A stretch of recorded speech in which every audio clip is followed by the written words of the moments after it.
उधर पुष्पगढ़ में बहुत जल्द कियारा का 18वां जन्मदिन आने वाला था और उसके साथ काल कमल भी पूरी तरह जागने वाला था। रोशनी यह बात बहुत अच्छी तरह जानती थी, इसीलिए पिछले कुछ दिनों से वह लगातार परेशान रहने लगी थी। वह हर पल बस कियारा को देखती रहती, जैसे उसके पास अब बहुत कम समय बचा हो। आखिरकार रोशनी ने एक नया फैसला लिया।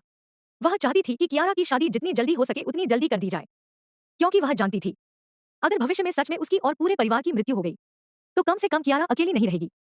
लेकिन यही सोच उसके दिल को सबसे ज्यादा दुख दे रही थी, क्योंकि वह यह भी जानती थी कि कियारा और वंश धीरे धीरे एक दूसरे से प्यार करने लगे हैं। हालांकि दोनों को अभी तक खुद अपने प्यार का एहसास नहीं हुआ था, लेकिन एक मां होने के नाते रोशनी सब समझ रही थी। उसके दिल में दर्द था। उसे लग रहा था कि वह अपनी बेटी के साथ गलत कर रही है, लेकिन उसके पास कोई दूसरा रास्ता भी नहीं था। दूसरी तरफ आस्था दिन ब दिन और ज्यादा शक्तिशाली होती जा रही थी। अब काल कमल धीरे धीरे चमकने लगा था। हालांकि वह अभी पूरी तरह नहीं जागा था, लेकिन उसकी काली रोशनी पहले से कहीं ज्यादा बढ़ चुकी थी। आस्था हर दिन उसकी शक्ति महसूस कर सकती थी और रोशनी भी यह सब महसूस कर रही थी। उसे पता था अब वह समय ज्यादा दूर नहीं जब किस्मत अपना खेल शुरू करेगी, लेकिन वह चाहकर भी कुछ नहीं कर सकती थी, क्योंकि यह एक ऐसा नियम था जिसे ना इंसान बदल सकता था और ना ही कोई शक्ति। एक रात जब पूरा पुष्पगढ़ शांत था और आसमान में चांद अपनी हल्की रोशनी बिखेर रहा था, वंश बालकनी में अकेला बैठा चांद को देख रहा था। ठंडी हवा उसके बालों को छू रही थी, लेकिन उसके मन के अंदर अजीब सी बेचैनी चल रही थी। तभी धीरे धीरे कियारा वहां आई और बिना कुछ कहे उसके बगल में बैठ गई। अब दोनों साथ में चांद को देखने लगे। कुछ देर तक दोनों के बीच पूरी खामोशी रही, लेकिन वह खामोशी भी बहुत कुछ कह रही थी। आखिरकार कियारा ने धीरे से बोलना शुरू किया।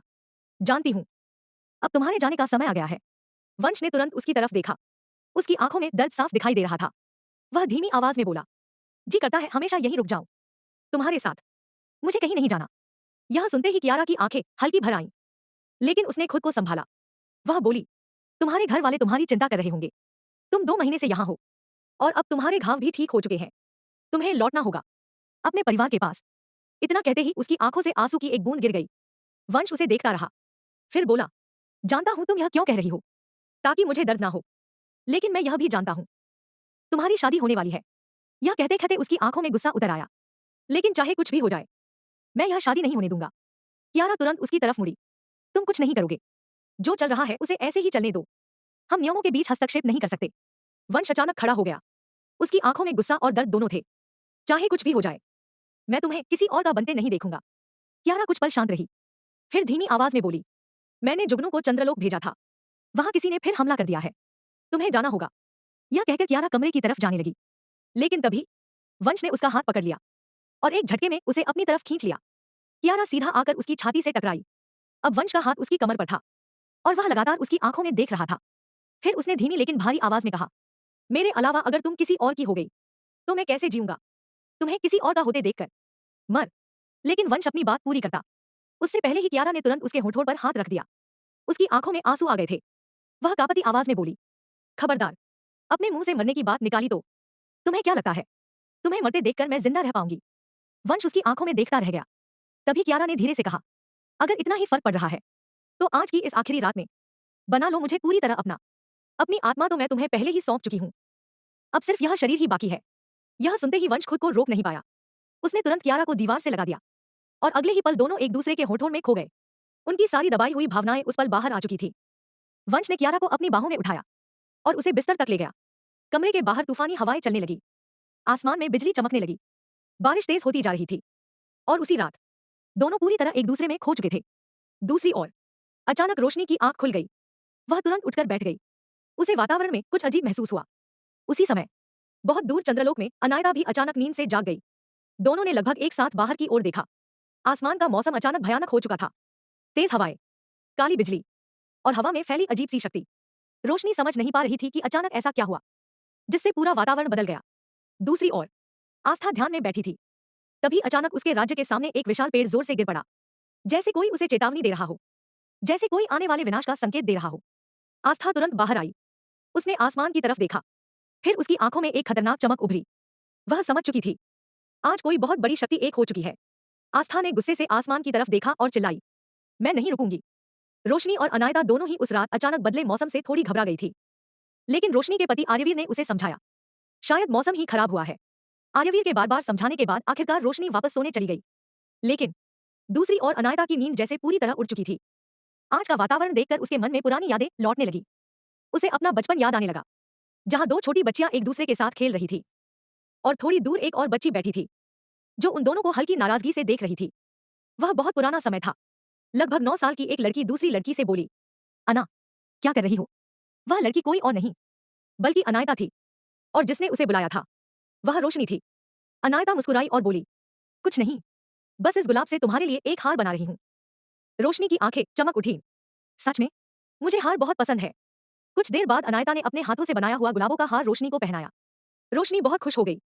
वह सच में उस हार में बहुत सुंदर लग रही थी। तभी वहां आस्था आई। वह खुशी से बोली, दीदी, और रोशनी की तरफ भागने लगी। लेकिन तभी उसका पैर फिसल गया और वह सीधा रोशनी से टकरा गई। दोनों नीचे गिर पड़ी। रोशनी के गले का हार टूट गया। यह देखकर अनायता बहुत गुस्सा हो गई। वह तुरंत आस्था पर चिल्लाने लगी। हालांकि रोशनी बार बार बोल रही थी, रहने दो अना, गलती से हुआ। लेकिन अनायता नहीं मानी। तभी वहां उनकी मां आ गई। जैसे ही उन्होंने रोशनी को नीचे गिरा हुआ और घायल देखा, वह तुरंत गुस्से में आस्था को डांटने लगी। हालांकि आस्था को भी चोट लगी थी, लेकिन उस समय किसी का ध्यान उस पर नहीं गया। उस रात रोशनी खुद आस्था के कमरे में गई। आस्था चुपचाप बैठी हुई थी। रोशनी धीरे से उसके पास बैठी और बोली, सॉरी, मेरी वजह से तुम्हें भी चोट लगी ना, मुझे माफ कर दो। लेकिन उस रात आस्था की आंखों में कुछ बहुत डरावना था, कुछ ऐसा जो पहले कभी नहीं था। अचानक उसने रोशनी पर हमला कर दिया। रोशनी दर्द से चीख उठी। उसकी आवाज सुनकर पूरा परिवार वहां आ गया। बाहर मौसम अचानक बहुत खराब हो चुका था। तेज हवाएं चल रही थी। आसमान में काली बिजली चमक रही थी, जैसे उस रात धरती पर किसी काली शक्ति ने जन्म लिया हो। रोशनी की हालत बहुत खराब हो गई थी। जब उनकी मां को पूरी सच्चाई पता चली तो वह गुस्से में सीधे आस्था के पास गई। उन्होंने आस्था को बहुत मारा। लेकिन तभी उनके पिता वहां आए और उन्हें रोक लिया। उन्होंने आस्था को अंदर जाकर सोने के लिए कहा। कुछ समय बाद जब उनकी मां का गुस्सा शांत हुआ तो उन्हें अपनी गलती का एहसास होने लगा। वह धीरे धीरे आस्था के कमरे में गई। लेकिन वहां जाकर उन्होंने देखा, आस्था वैसे ही दर्द में सो चुकी थी। उसके शरीर पर चोट के निशान थे। उनकी मां की आंखें भर आईं। उन्होंने धीरे से उसके सिर पर हाथ फेरा, उसके घावों पर पट्टी लगाई और उसके माथे को चूमकर वहां से चली गई। उधर रोशनी के घाव ज्यादा गहरे नहीं थे, इसलिए वह जल्दी ठीक हो गई। लेकिन उस दिन के बाद से आस्था बदल गई। वह सबके साथ रहकर भी कभी सच में उनके साथ नहीं रही। वह हमेशा ऐसा दिखाती कि वह सबसे बहुत प्यार करती है, लेकिन उसके अंदर की नफरत धीरे धीरे बढ़ती जा रही थी। और फिर जिस रात आस्था ने पहली बार काली शक्तियों की तरफ कदम बढ़ाया, उसी रात रोशनी को अपनी बहन की नफरत का अंदाजा हुआ। लेकिन जब आस्था ने पहली बार रोशनी पर हमला किया था, उसके कुछ समय बाद ही रोशनी का परिवार वहां से चला गया था। उसके बाद अनायता का उनसे कोई संपर्क नहीं रहा। इसीलिए जब बाद में उसे आस्था के हमले के बारे में पता चला तो उसे लगा कि शायद रोशनी अब इस दुनिया में नहीं रही, और उसी दिन से उसके दिल में आस्था के लिए नफरत पैदा हो गई। लेकिन वह कहाँ जानती थी कि आस्था की नाराजगी एक दिन इतनी बड़ी नफरत बन जाएगी, जो सिर्फ उन पर ही नहीं बल्कि उनके बच्चों पर भी कहर बनकर टूटेगी। उनकी एक छोटी सी गलती आस्था को क्या बना चुकी थी, इस बात का अंदाजा तब किसी को नहीं था।